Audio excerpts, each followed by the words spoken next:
Greetings and happy Labor Day. I wanted to go over this week's announcements and reminders as well as a little bit of feedback based on your weekly discussions.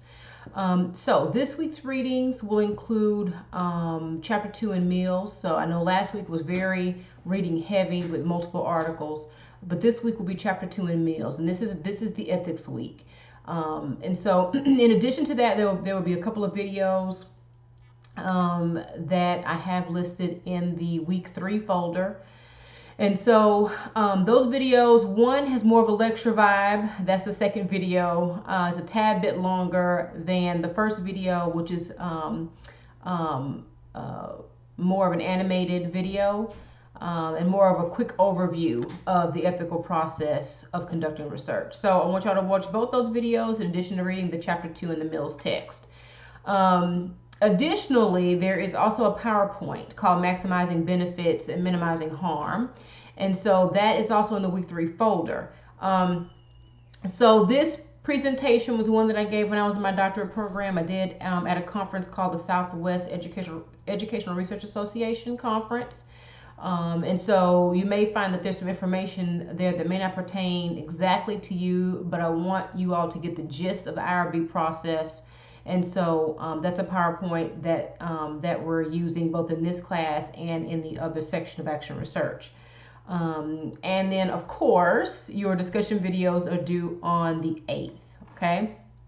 So I do want to talk to you a little bit about the Southwest Educational Research Association Conference, which I just mentioned about the presentation that I gave there. And so this is a graduate student-friendly conference. It moves between New Orleans and San Antonio, so they swap out locations annually. And so I've placed a folder in the Doctoral Pathway Research folder within the course context folder area. And so the deadline to submit a proposal is this month, the 23rd of this month. And so again, this is an excellent conference. It's graduate student friendly. And so there's also a couple of exemplars in terms of the proposals that you can take a look at and model your proposal after. There's also information there with regards to the submission process. And so make sure that you take a look at all the materials that are there before you get started. If you have questions, let me know. I know in talking with Dr. Hutchison and Dr. White that there have been funds set aside for students to attend conferences. And so if you're accepted, then we can talk about that, okay? This week begins virtual office hours. So this Thursday, the 6th, is when the virtual office hours begin, and they're from 6:30 to 8. And I'll be available using Skype or Google Hangouts. I'll have them both up and working, and so you can always just contact me. Make sure that you check the syllabus for my Skype information and my Google Hangout information. Okay, so I want to move into the discussion. I want to move into you all's discussion of the readings. And so the readings pertain to models of action research. So there was a range of readings that delved into all aspects of action research, as you all noted in your discussions. And so I think at points it caused clarity, and then at other points it caused some confusion. And so whenever you're conducting research, you're not looking for information that that supports only one aspect of what you're looking for. You're looking for a range of information that gives you a breadth of knowledge about the topic that you're researching.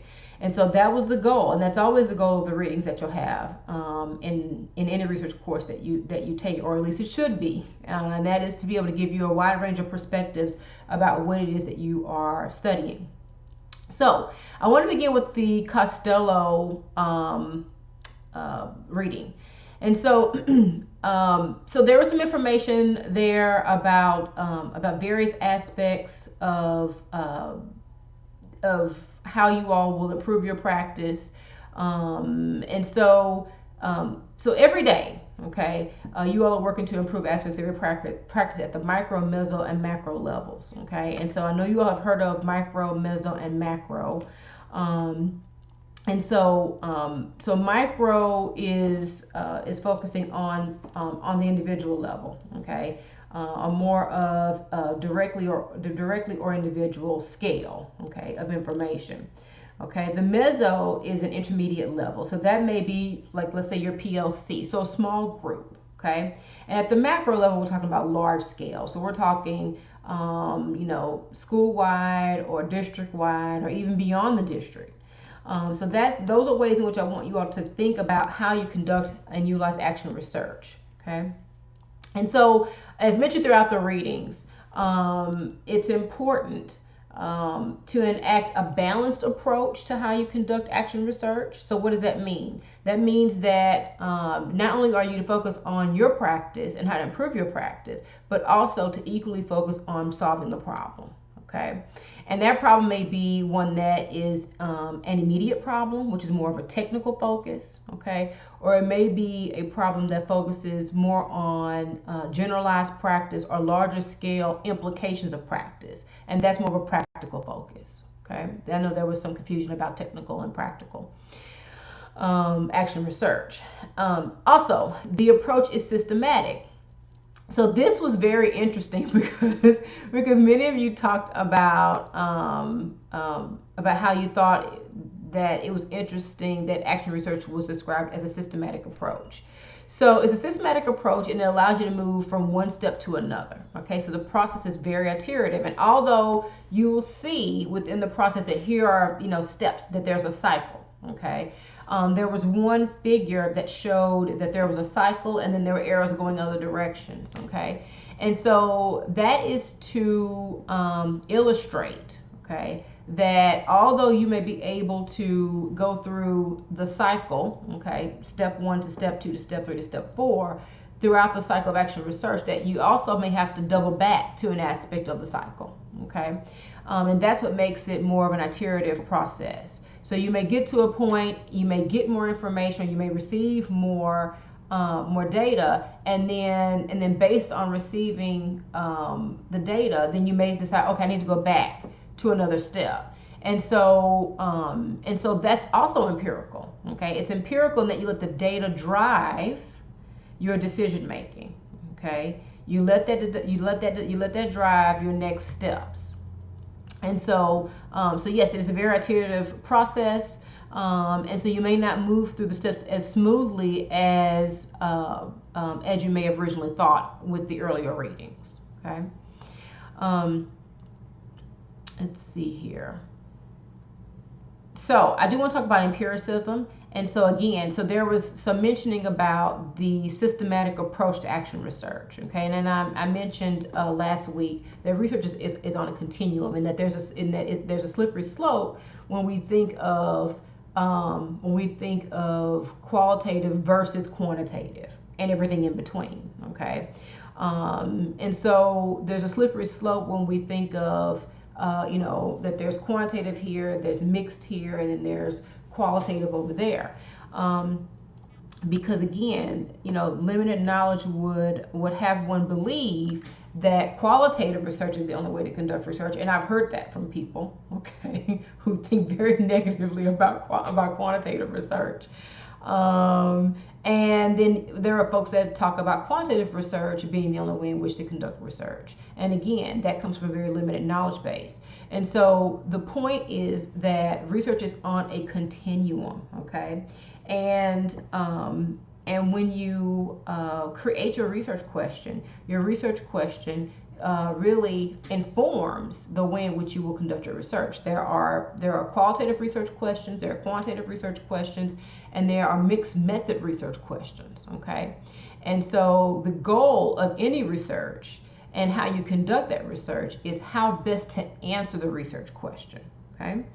And so if you come into research thinking, I'm going to conduct a quantitative research on this topic, I'm going to conduct a qualitative research on this topic, then that's your personal research bias coming into play. Okay, and so in order to avoid that, you come up with the research question based off of the research that you've done on the topic. Okay, and where you see gaps in the literature, And so you create a research question, and then you figure out whether or not the research question is quant, qual, or mixed, and you answer it accordingly. Okay, and so in doing so, in the collection of data, okay, whether that's numerical data or if it's non-numerical data, okay, in the analyzing of this data and in the discussion of the findings, that is what makes research empirical. Okay, quantitative research, numerical data is not empirical in and of itself.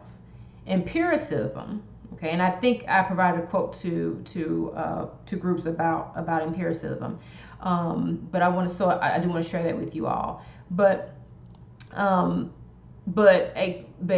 study that's been completely conducted, whether it's qualitative or quantitative, again, with that where data has been collected, okay, where the data has been analyzed, and also where there's been a discussion around the findings, as well as to include the implications of that study, that is an empirical study. Okay, and so I quoted Punch for some of the groups about what it means to conduct an empirical study. And oftentimes it's a misnomer for many folks to think that qualitative is empirical, but it is. So qualitative research is empirical research where data are not in the form of numbers, okay? And so it's a different type of data that's collected for qualitative research, just like there's different data that's collected for quantitative, and there's different data that's collected for mixed methods. And so I know I keep driving this home every week, but that is because I want to get out of these paradigm wars about about qualitative versus quantitative research. And what you'll find with most governmental agencies, with most grant funding agencies, is that they really do not care for just a quant or a qual. They care for a mixed study, okay? And that is because, again, with quantitative research, it helps to identify or help to prove rather that a phenomena exists, okay? But that's it. It doesn't really tell us much more beyond that point. And qualitative research delves beyond the surface. And so that's why the two of them are so very important. And so I just want to make sure I clarify that again this week because I really want to move the needle in terms of how you all begin to conceptualize research as a whole. Okay. So the next reading, Leach and Day. Leach and Day talked a little bit about technical reflection and practical reflection. So I want to delve into that. So technical reflection involves evaluation and refinement of technical aspects of what we do. Okay. And so for instance, if you want to look at how a 5E lesson is being used to teach inquiry-based, is being used to teach topics in inquiry-based fashion. And primarily you'll see inquiry-based lessons used with math and science classrooms. So let's say you want to look at how is a 5E lesson structure being utilized to teach inquiry-based lessons. That would be more of a technical focus, okay, where you're looking at how are 5E lessons being implemented. And so more of a practical approach to reflection really extends beyond the technical, okay? It aims to not only improve an aspect of practice, but the overall practitioner. And so an example of that would be working with a colleague who may have questions about how you use a culturally responsive teaching approach, and working with them to understand how they too can do the same in their own classroom. As a whole, it helps to improve your overall approach as a practitioner, okay? Because you can use culturally responsive teaching no matter the subject area. And so I work primarily with math and science teachers in helping them to understand how to use culturally responsive teaching approaches in their classrooms. And so I most often hear from my math and science teachers that they cannot use a culturally responsive approach, but it can be used across all content areas. And so doing something like that where you're working with a colleague to improve their instruction for more of a socio-political or for more of a reflective place, where you're improving their overall practice. That's more of a practical approach to action research. Okay. And so I do hope, I know that there was some discussion with you all amongst the groups about having the ability to be able to share what you've learned about action research with your colleagues and with school leaders. And so some of you shared that there may not be much opportunity for that, but I really hope that at some point in time you are presented with an opportunity to share what you've learned in your doctorate program, not just this course, but generally speaking, throughout your training. And so if you aren't able to find those, if you aren't able to find those avenues where you work, I would suggest that you look for those ways, or consider ways in which you can share what you've learned in your doctorate program, whether that's in creating a professional development or working with your PLC, or however you think you can share the information that you're learning in your doctorate program. Sometimes we have to create opportunities, okay? And so that's something that I would hope that you all are able to do, is share what you learned in your program. That's what makes you an expert. So, lastly, the reading with Marshall. And so this reading was very interesting in that it looked at the dynamic nature of conducting action research. And the various kind of points of influence that can impact action research. And so there was a very interesting discussion about first person, second person, and third person levels of action research. And all groups just about discussed these various aspects of what it means to conduct action research. And so first person really does denote more of a self-awareness, okay? Looking at your own practice, more of a self-awareness around conducting action research. Second person really looks more at collaborating within small groups, so using a small group to inquire about how something is being done or ways to improve.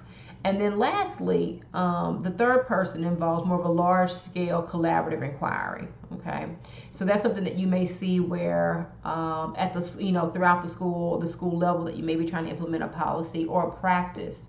We had a former student in our doctoral program in Aldine that worked very hard to implement a restorative justice policy and program.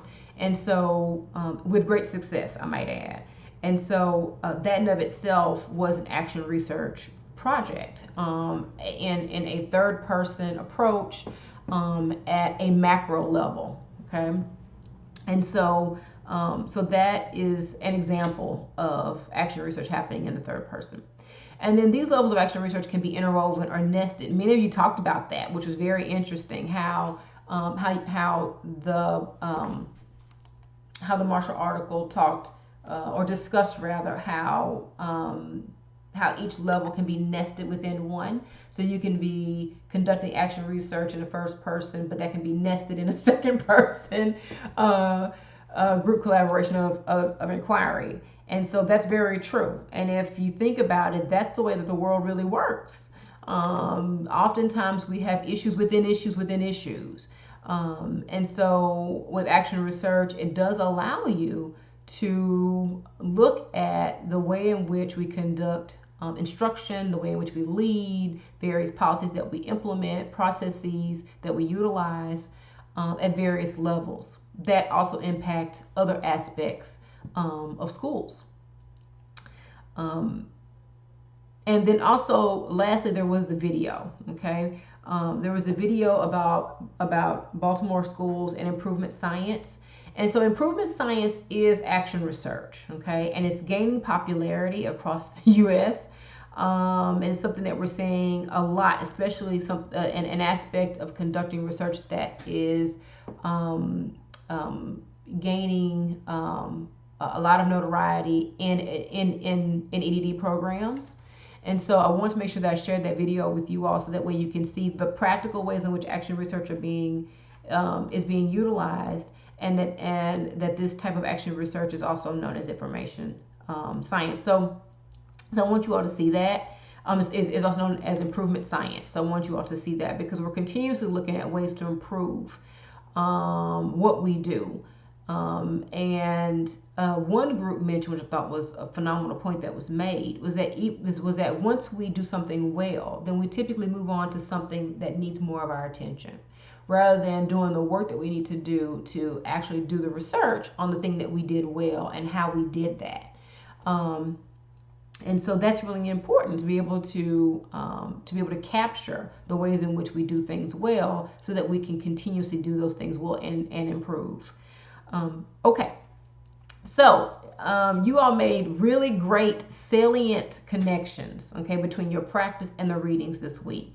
I think that in looking at how you all are coming together and discussing the readings, I've noticed that with the use of a PowerPoint or some kind of structure that you all are moving through the discussions, you're moving through your discussion of the readings in a much more structured way, and so it allows you to tackle each reading within the time allotted. So y'all are doing a great job, and so I want to definitely make sure to congratulate this week's leaders of the discussion, Shantoria, Monica, and Andy. Great job, all three of y'all, for leading the readings, for leading the discussion of the readings this week.